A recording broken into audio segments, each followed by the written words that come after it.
Hello. Quite a few of you have written in about making carvings of your pet, especially dogs. So I thought I'd show you how to go about that. But it's not just about carving a picture of your dog. It's about how you go from a picture to a carving. What's the sort of thing you need in a photograph that would make a good carving? I started with a good side view photograph of the dog, which I printed out. It's a good profile, and that's what you want, a good outline, so fairly clear against the background so you can see what's going on.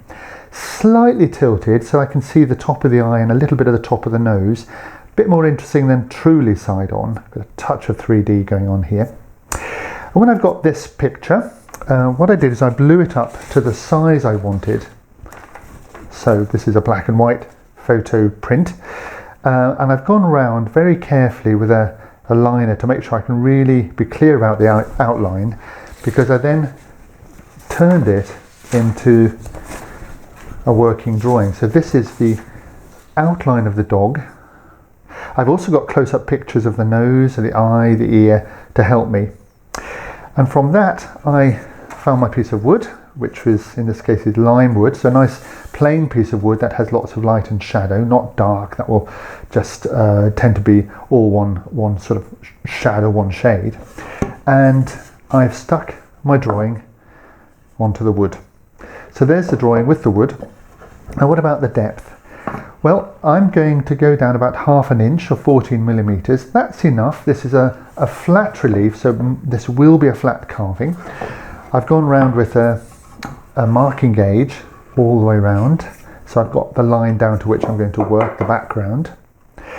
And to hold it, I'm going to use this method, which I've used quite a few times before, which is a board with this fence going around, and this will sit in here, and I'll be able to lock it in place with these wedges on either side.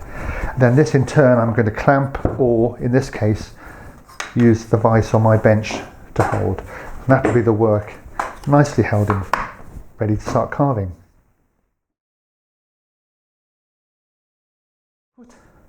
I put a red line just around the outside of the drawing to remind me to stop. What I'm going to do is I'm going to start removing the background, lowering the background with a deep gouge, working across the grain like so. So it's a low level grip like this, and I'm going to take a bite across here like this.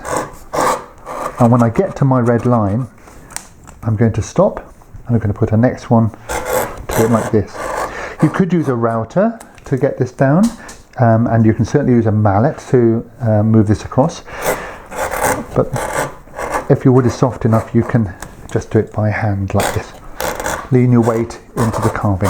So I'm not going all the way across. Obviously I've got to stop at the dog. Here on this side I can go a bit further across, and I'm going to work my way across like this, and then I'm going to do a second pass like so, stopping short. And you see, when I get to the end, what I do is I do this little, what they call rocking through the cut. It just eases the cut, and I stop short at the red line. That's a little buffer zone to stop me damaging this outline, because the outline of the dog is extremely important to get right. Okay, so I do one row like this, then I do another row, and so on, till I land just above the line.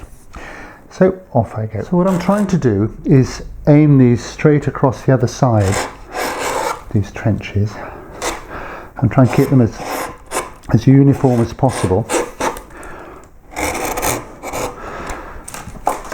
And when I'm sort of nearly there, what I'm going to do is I'm just going to come this way and remove some of this waste here. So that's what the carving looks like at the end of this lowering stage. It's ploughed across to just above the final surface and looking as if it passes through. And there's a waste around here, around the carving, around the actual outline. So get it to this stage, and then we need to level off this surface.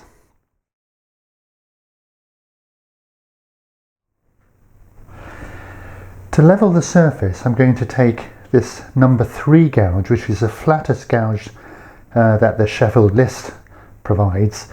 It's a number 2 cut if it's file, and I'm going to work across the grain with a slicing cut like this.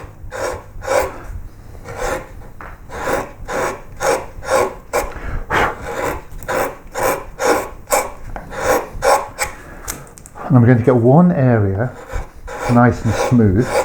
It'll be lightly faceted, but it'll be clean because it's a sharp tool, and I'm removing these ridges. And then once I've got an area going, I'm going to sort of spread this out. And what I'm going to do is make sure that I remove all these little grooves all over. So this doesn't have to be flat as if it's been planed or anything, but it needs to look flat, and it needs to look as if it's going across. All my background here up to this line of shavings and mess here, that's all now a finished surface. So what I have to do now is pare back and set in this line exactly to the dog's head.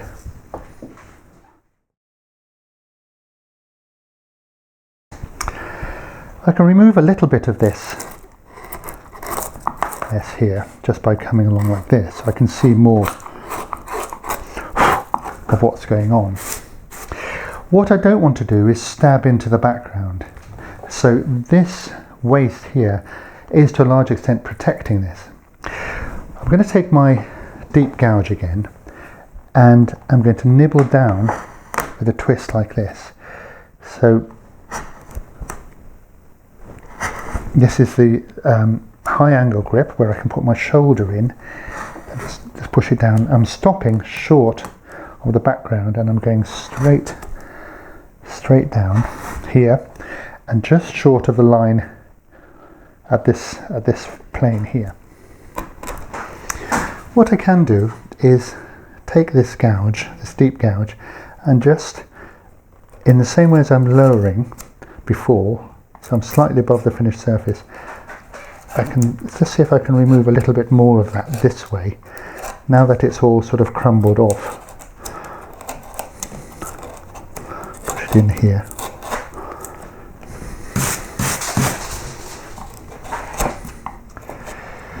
The next step is to set in the edge of the dog very carefully. So up to the line and straight down. So I'm really cleaning up these little grooves along here. But what I don't want to do is stab into the base here. So I'm very careful about what happens when I land there. I'm still in a little bit of waste. I can go across like this if I want. And a chisel on a flatter parts like this might be good. So I could use some sort of chisel, because that's like a very flat gouge.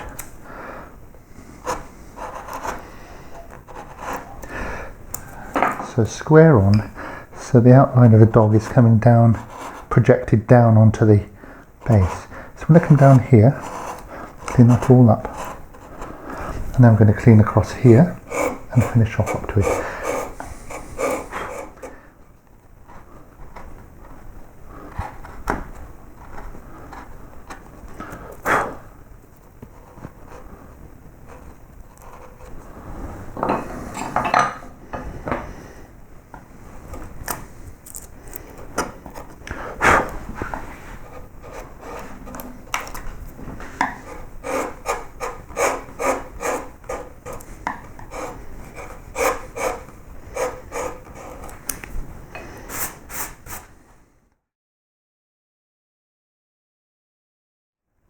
Before we start carving, it's always a really good idea to think carefully about what wood is here and what we need to remove.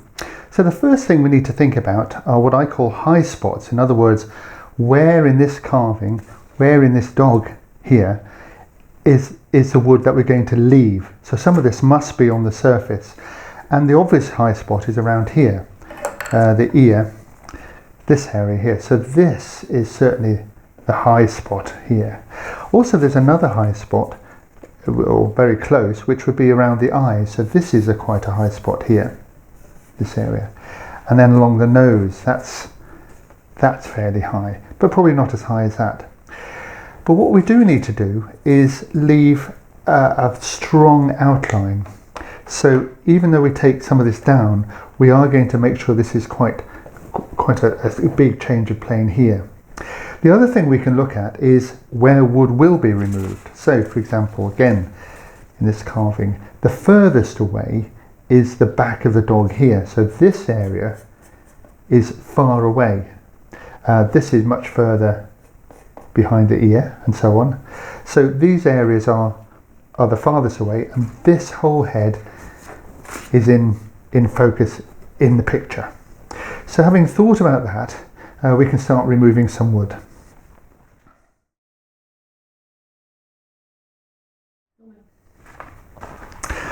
I've got my picture of our lovely dog next to the carving, so I can keep looking at it. What I didn't mention just then was that this eyebrow here, this is a far eyebrow of the dog, is in fact also low down, and the whole of this top of the dog here is tilted over like that. There's a plane, so there's a plane this way and a plane this way a little bit.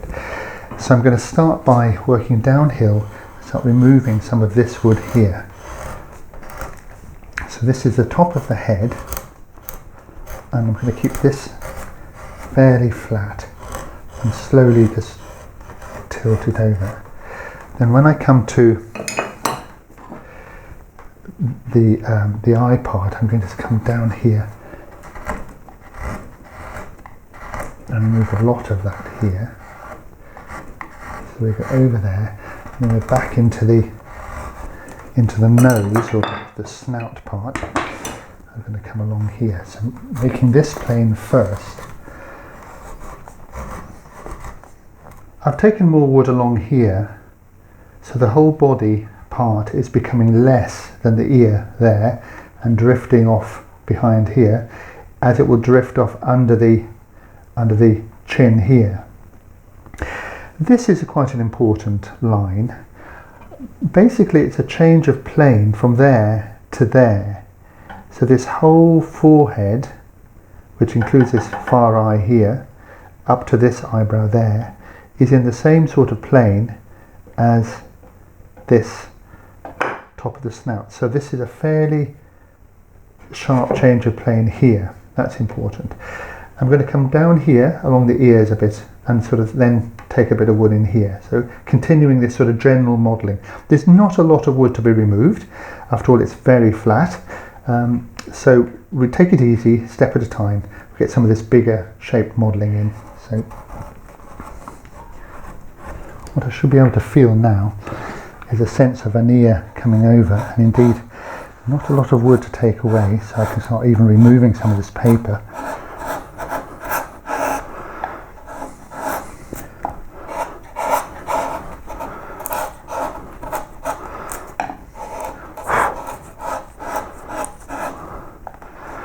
And as I come to where I think the ear will be, I will then start thinking about setting it in. Let me just get rid of this here.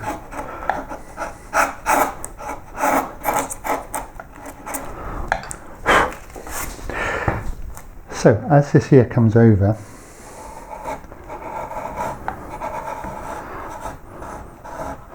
like so, I can start actually having, even at this, what seems to be an early stage, starting to put the edge of that ear in.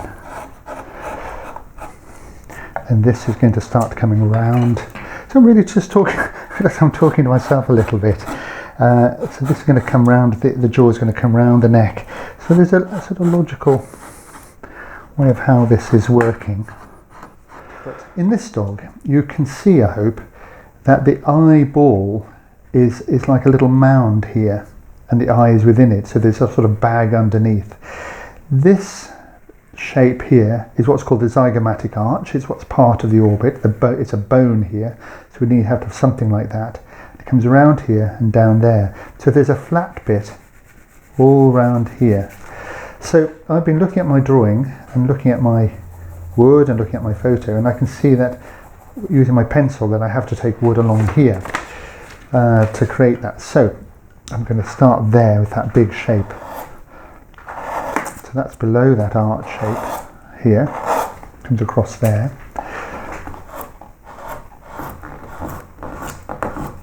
And we're going to come along here.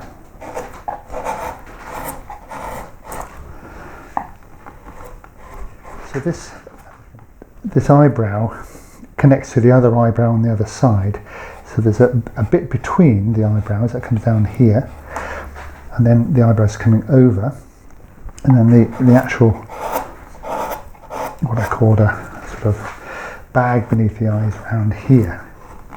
So again, we don't have a lot of wood to be removed, but we need to get that and then consolidate it into the rest of the carving. Let's remove some of this paper. You know, the paper served its purpose, but now we're into form. So we'll just consolidate those shapes and see if we've got this sort of bag thing going on. So the neck is coming down here. We need to make sure we have that, something of that coming in. And there's a bit of a jawbone there, so a little bit of a shape here. And then a flat gouge. All this is coming away here.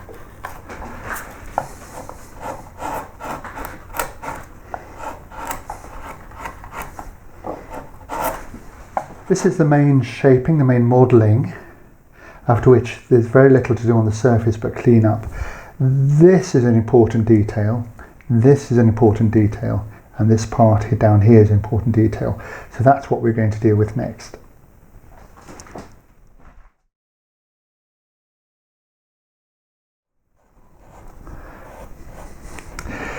So the eye is going to come down here. I'm going to have to redraw this, but the eye is heading in this sort of plane. Let's just take that off a minute there.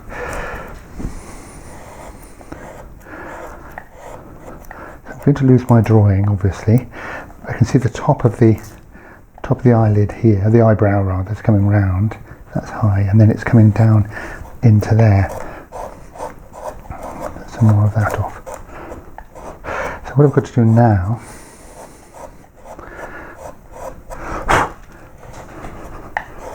so this here will have to go a little bit deeper, but then we're coming round. What I'm going to have to do now is redraw this eye. So let me just do that. So that's an important thing, is to get this main change of plane, otherwise this eye is going to be looking straight out this way instead of forward. So let's come down here, and I'm going to have to put in some of this here a little bit more and redraw this eye. So let me just do that. Well, I've done a bit more than just redraw the eye. I've done a bit more of this shaping. And interesting enough, the shaping itself has sort of created the eye. So although I've put a pencil here, the eye is really formed by the shape of the wood around it. I'm going to pick a gouge that fits my line, which is the edge of the eyeball, and just run that around to set in the top here. Then clean that up very carefully.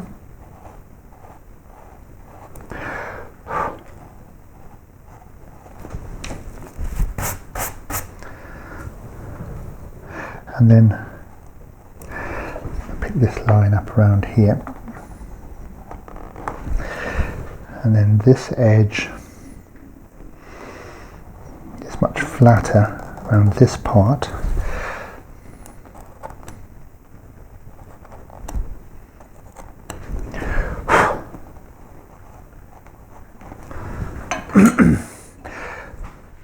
So I'm finding the right shape tool, and it not necessarily just one, and then this eye coming round to here. I'm going to put in an outline of an iris here, more to the front, and then I'm going to make a little, what I call a Michelangelo eye, which is a little thing at the top here that will reflect a bit of light. So it'll be something like this. I've got my outline there. Let's make sure that's clean.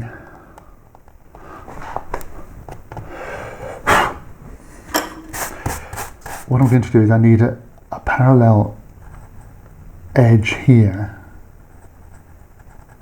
and then this little bit of left over there.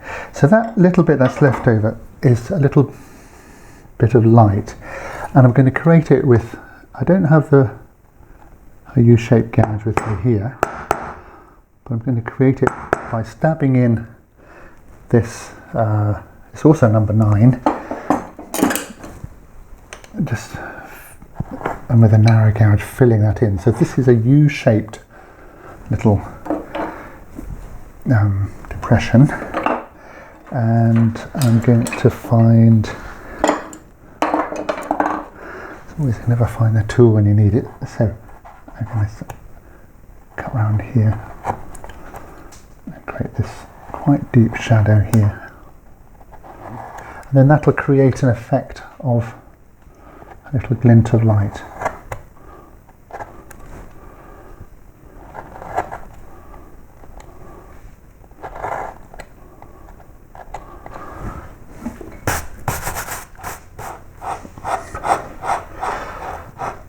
So for the nose, we need to, as before, sort of shape the overall structure of the nose. So there's this sort of flap thing that comes, nostrils, there. And then when we've got this overall shape, I've redrawn this here, so I've got a sense of where the nose is going. And then I'm going to run deep gouge around here, like so, and then round and under here.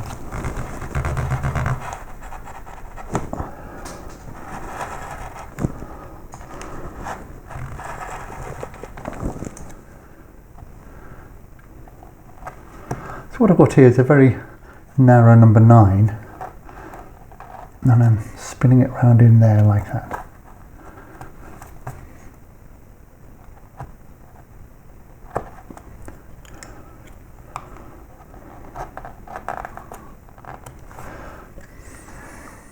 What I've got here in the photograph is a little bit of a fold where the bottom of the jaw goes underneath. There's a little bit of a flap almost that goes on. So I've got to create a sort of little hill here, and then sort of scoop that in, rather like the nostril. So I'm going to do that next, and that brings us on into the neck down here. So we've sort of headed, we started with the ear, we did the eye, the nose, and we've now come back to where we started over here. So let me put that down and shape that.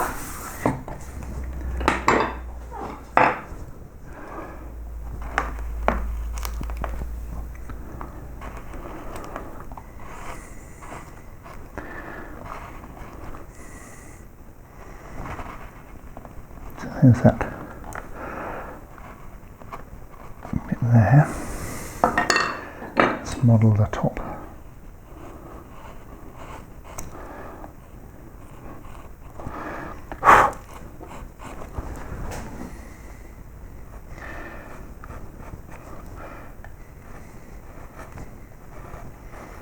So when I'm happy with this part,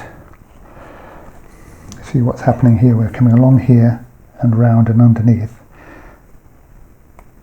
When I'm happy with this part, what I'm going to do is I'm going to work my way just along here and make sure everything is in this part of the carving. Bring it back to the neck. Well, I think our dog is looking great. What I'm going to do now is what carvers call licking up, which means making sure your tools are really nice and sharp, and using flat tools and just working the surface, smoothing off, consolidating in small strokes all over so that everything's joined and subtly modelled to everything else.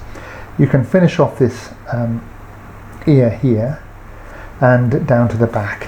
So then we're pretty much finished with our dog.